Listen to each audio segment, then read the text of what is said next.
Welcome to Hood Champion Boxing and Sports. In boxing, you find a way to win or you find a way to lose. So Anthony Joshua has succumbed to mental demons.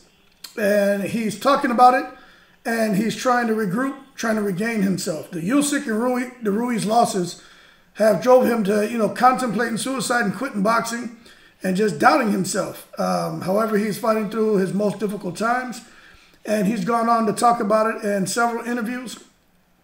And he even said that, well, before I get into that, I think we all can understand what happened to AJ.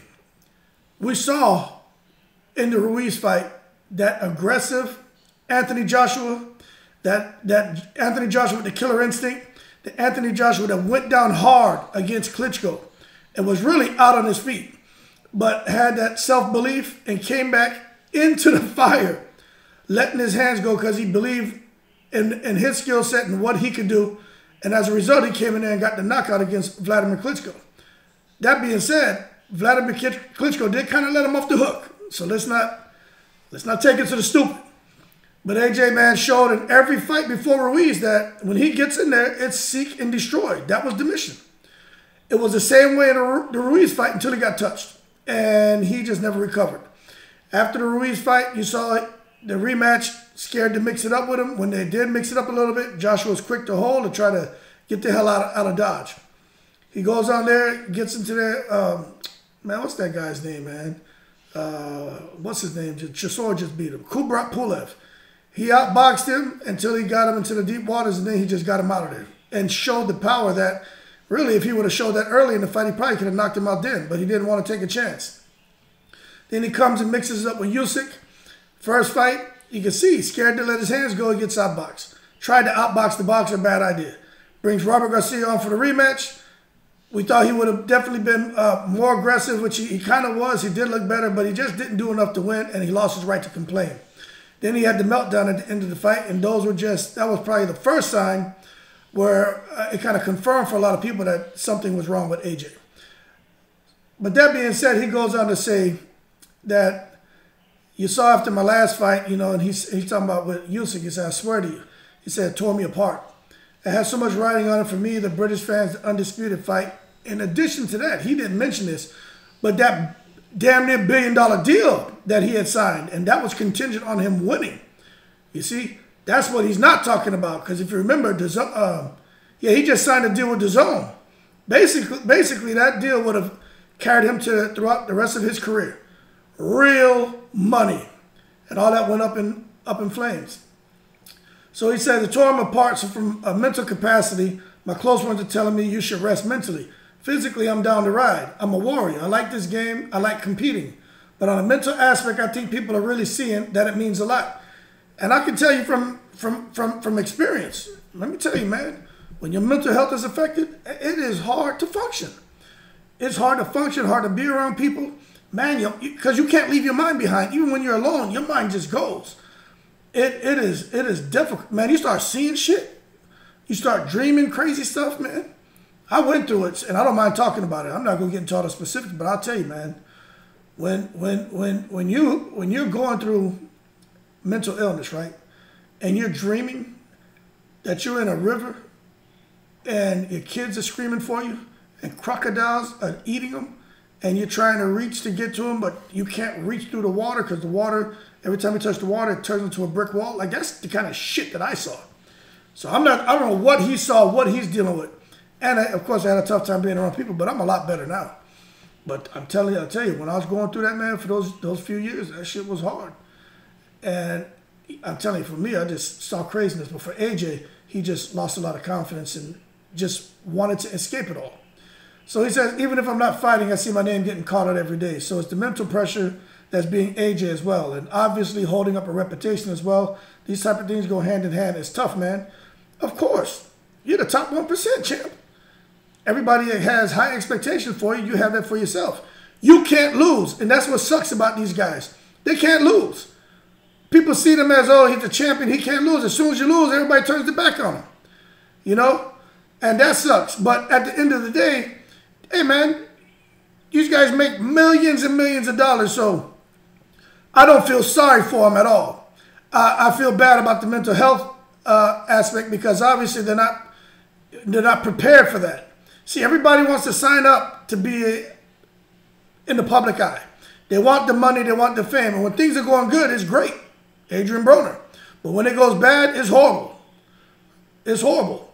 Okay? So even with a guy like me with a small channel, I just hit 1,000 monetized now. That's cool. But shit, who knows if Anthony Joshua may look at a video I do about him, and that triggers him, or sets him off, or it makes him feel a kind of way, you know? So it's hard on him. But the thing is this, at the same time, when you don't have to wake up and do it, the classic marvelous Marvin Hagler phrase, waking up in silk pajamas, kind of hard to go run 10 miles. You know what I'm saying? AJ has enough money to ride off into the sunset, but as the man he is, and he's noted in the past, he wants to fight Tyson Fury at some point. He wants to fight Wilder. He thought he was going to fight in December, but Fury, we know he opted for Chisora, which is what he wanted to do. I'm not even going to say anything crazy, man, but we all know that's a joke. So in 2023, that's when AJ is looking to return and get back in the ring. But he plans on being 100% mentally and physically with a whole host of opponents on the table. Let me tell you something, and I think most would agree. You can't fast track becoming healthy mentally. You can't fast track becoming healthy physically. There are things you can do to help work towards that goal, but you can't just fast track that. You know, that's a process. So when I hear him talking about it, that's good to have it as a goal. But that concerns me that he's saying in 2023, my plan is to be mentally healthy and physically healthy and in a good space to go out here and fight and get back to the top. If he was saying physically, no problem. You can do that. No problem. Mentally, problem. Okay? That shit is a process. You can't just leave your mind behind. There's no tablet they can give you to rid all that shit that has you bogged down, has you depressed, has you concerned, worried, have you sad, have you happy some days, have you wanting to kill yourself, have you wanting to just go and be alone, have you going to spending for thinking that that's going to make you, it gives you temporary satisfaction. You know what I'm saying? Being with a bunch of women and all that gives you temporary satisfaction. But when you're by yourself and those walls start closing in on you and those thoughts start coming back, your mind takes over. And that's why I say it's a process. So I don't like the fact he's talking about in 2023, this is the goal for me mentally. To say I'm going to work on it and it's a process, I think the wording would have been better. But I understand what he's trying to say. But I don't want a guy like Hearn and anyone else to put unnecessary pressure on this man, thinking that, oh, just take this tablet and you'll be ready here in the next couple of months. It's not like that. And the worst thing he can do, in my opinion, is get on medication. Stay away from that crap. You don't need it, my man. Be around positive people. If you're a spiritual man, get in that. And then, you know, get into a couple of fights, easy fights, get your confidence back, and just keep working on your skill set. And that, in addition to counseling, is good to go. But he start popping tablets and pills and all that, man. I'll be real worried about him. I don't think he should do that. I just don't. But he talked about who he was wanting to fight in 2023. And let me tell you, Anthony Joshua was looking to fight Dillian White. Easy win. We all know that. Dillian White, once he hits Dillian White's out of there. But then he's talking about, in reality, fighting Deontay Wilder and anyone else. But the two names he's talking about in 2023 is Deontay Wilder and Dillian White. Now, I'm going to go ahead and say this, and I'm going to be real. Anthony Joshua and Dillian White, he beats him no problem. I think everyone would agree to that. But Deontay Wilder, I'm not saying Deontay Wilder's going to beat AJ. I'm going to be honest. If Joshua is letting his hands go, because he hits hard too, that's a matter of who lands first. I'm just telling you that shit right now. That's who lands first. So they both have power. They both can knock each other out. The key difference in that fight with Wilder and AJ, okay? Now, this is my opinion. I'm going to go ahead and make his picture a little bit smaller so you can see me a little bit more here, man. Okay. The thing that I feel the main difference between AJ and Deontay Wilder is the heart. Okay? That heart AJ had in the Klitschko fight, that heart is gone. Now he's trying to rebuild that. But I'm telling you this, whatever demons, mental demons he has, him looking to get back in the ring against Deontay Wilder, everyone knows the problems with facing someone like Deontay Wilder.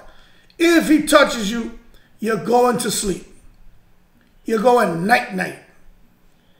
You may not be familiar with the alphabet, but you're going to learn about the letter Z. Zzz, when you're snoring. Because Deontay Wilder has knocked out every opponent he's faced. Yes, every opponent. Tyson Fury too. He knocked him out in the first fight. Out cold. Yeah, Tyson Fury woke up. The gypsy spirits brought him back to life. But he knocked him out. So you got to give Wilder credit for having a 100% KO ratio. He knocked everyone, as far as the fighters he's fought, every fighter he fought, he's knocked him out. And whether you say, oh, he didn't knock this guy out, but it was a stoppage. It's a damn knockout, all right? Let's not get all technical. It's a TKO. So let's get technical. It's a technical knockout. It's a knockout, okay? So everyone he's fought, he stopped him. Just maybe that's a better wording, right? But with AJ, you know, I don't like to hear this man talk about, you know, demons and suicide and not wanting to be here, not wanting to box. I don't like hearing that. You know, it's not that damn serious. But I understand when you're going through it, that shit is rough. I'm telling you. I've been through things. I had to go to mental health for several years. You know what I'm saying? Even once, like every 6 months, I check in with my therapist, man. I used to go to these working groups and stuff like that. But sometimes you're in those working groups and you hear these people's stories. It's like, shit, I don't want to hear this. You know, because you hear some stuff that's like, damn, it blow your mind. So that just exacerbates your condition. Because now you at home and you're thinking about that crap. So I had to go and just find something else that worked for me. But time, let me tell you, not tablets. Don't take tablets. Take time. Relax. Get yourself together. That's what helped me, man. Time and being away from the rat race and working and just being up there in all these meetings and briefings and, you know, all these different logistics and, you know, $1 billion in assets, trying to relocate them and all kind of shit, man. I needed a break from that. But now, 4 years later, much better. And I really hope AJ takes, whether it's a year, 6 months, 2 years, or whatever he takes, I hope he comes out better.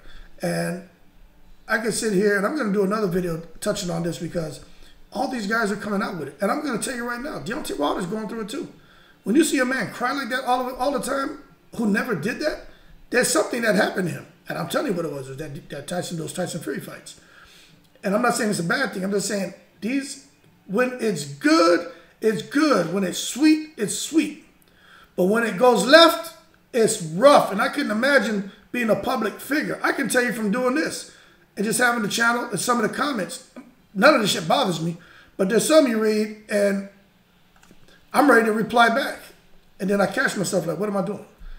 You know what I mean? I don't know this person. They don't know me. You know, probably 80% of the people who comment out here are very professional because that's kind of my style. I think they feed off of my energy. But you always get that one or two who come through here and drop some BS. And some of that, when I read it, you know, my quotes come out. But I just have to blow it out and say, I don't know this person. They don't know me. They're just out here, man, you know, speaking their mind. Got to respect that. Don't like the approach, but it is what it is. But I can imagine being a public figure and going to Instagram, people attacking me on my page, going to YouTube, people attacking me, going to Twitter, they're attacking me, walking on the street, some bozo attacking me, some bozo paparazzi, you know, my colleagues. That would be difficult. So I'm not at all trying to say that I was in the same exact position as him. No, what I'm saying is I understand because I've gone through something similar. He's definitely dealing with a much, much bigger audience, much bigger platform. He's an international figure. And wherever he goes, he's got to take his mind with him, and he's always watching. Could you imagine that? It's frustrating. So, AJ, just get yourself together. But right now, folks, he's looking to return 2023. No more December fights.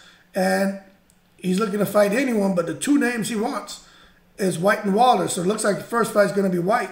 And the second fight will probably be Wilder because Wilder isn't fighting USYK. USYK's looking to fight Fury, and then they're going to have the rematch. So that means that's perfect timing.